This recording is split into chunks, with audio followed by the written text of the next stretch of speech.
and the hemoglobin pathologies and so on tomorrow. So let's consider the cell itself that's carrying out this major function, okay?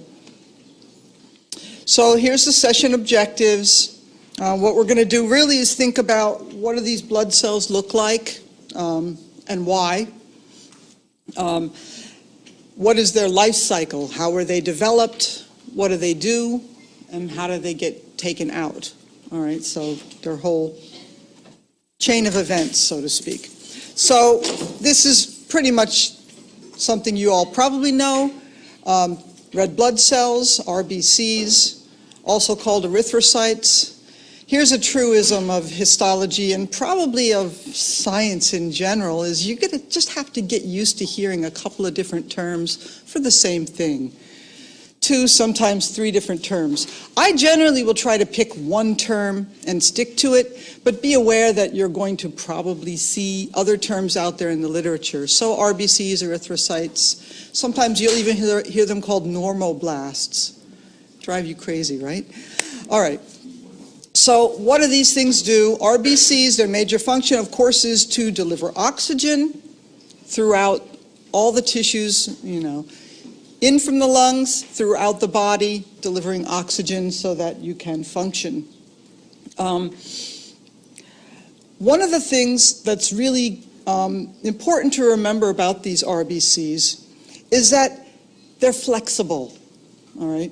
They have a specific shape, but they don't always stay in that same shape, all right? Their shape is this biconcave disc that you see down here diagrammatically.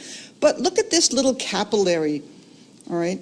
You can see the RBCs are all distorted, and that's not abnormal for them.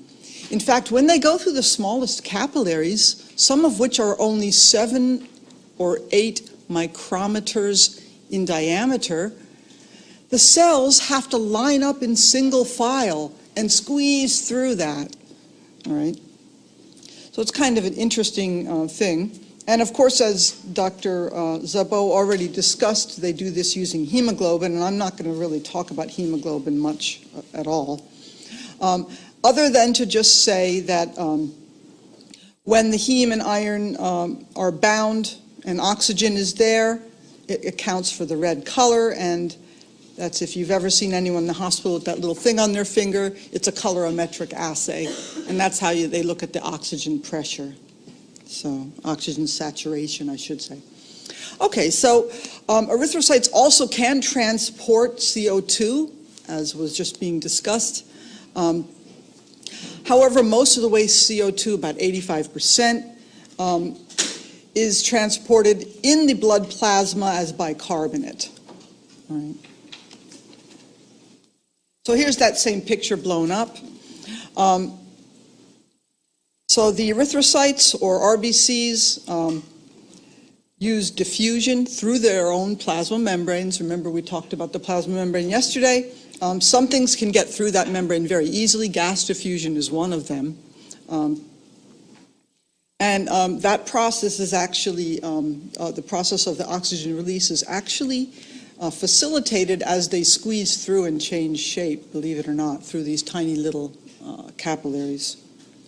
One of the reasons is because everything is slowed down in the microcirculation, but we won't get into that today. So secondary functions, what else do they do? Okay, when they're squeezing through those small microvasculature capillaries, they release ATP, all right? And the ATP has a dilating effect on the vessel walls to promote a little bit better circulation. They also release these S-nitrothiols, which also have a dilating effect on the vasculature.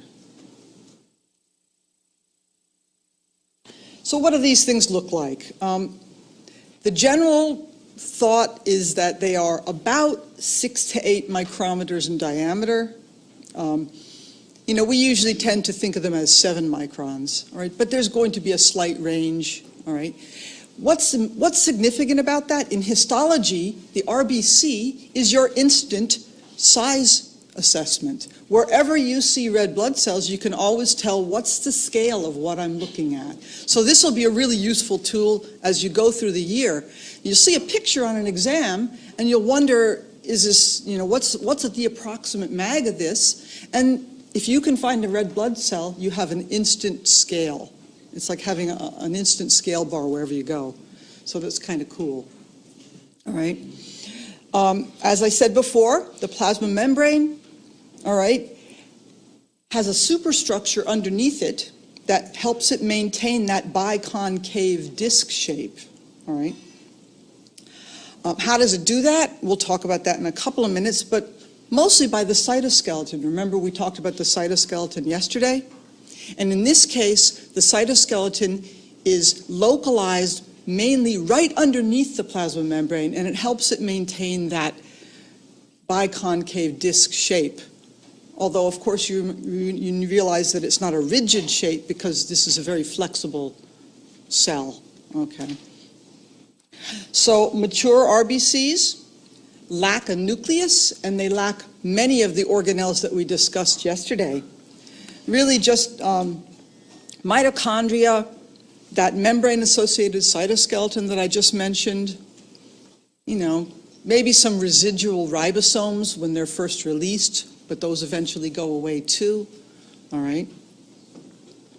So that anucleate, or A means not. So if they're anucleate, they can't be targeted by viruses, so that's actually a good thing, helps them be resistant a little bit, okay? Now, that membrane plasticity or flexibility means that depending on their environment that they're in, they might look a little bit different, all right? So the normal shape is this biconcave disc. That's a white blood cell over there. So here's an RBC, all right? Has that kind of, almost like a donut without the hole being completely across the center, right? However, if you put them into a hypertonic solution, they shrink up a little bit, right? Because what's happening, fluid's going out of them, right? It's hypertonic, right? And they look a little bit like crinkled up, all right? So these are called crenated, all right? The opposite of that is if you put them in a hypotonic solution, they're going to swell because fluid's going to go into them, right? And if it's bad enough, they're going to burst, and you're going to get what's called a red RBC ghost, red blood cell ghost. This is really just the plasma membrane and the associated skeleton underneath it, and all the contents have been spilled out. And here's just another example. This is nice because these are actual scanning electron micrographs of each of the different states that I just talked about. This is the normal biconcave, the crenated, and the swollen. And the little diagram here is just showing you the direction of fluid transport. Everybody happy with that? Another thing that is seen sometimes, the balance of plasma proteins, especially pro-inflammatory ones, in the sera, or you could call blood plasma, all right, the serum proteins, changes if there's some sort of acute inflammation or even chronic inflammation, but mostly acute inflammation states, right? That serum protein balance might change, and it induces these things to kind of stick together, all right, in these little formations called rouleau formations. All right, you see these kind of chains of red blood cells here, all right? So that's a kind of a diagnostic indication that there's some inflammation in the system, all right? And you see that in the large vessels. In the small vessels, they would normally be lined up but not stuck together, so to speak.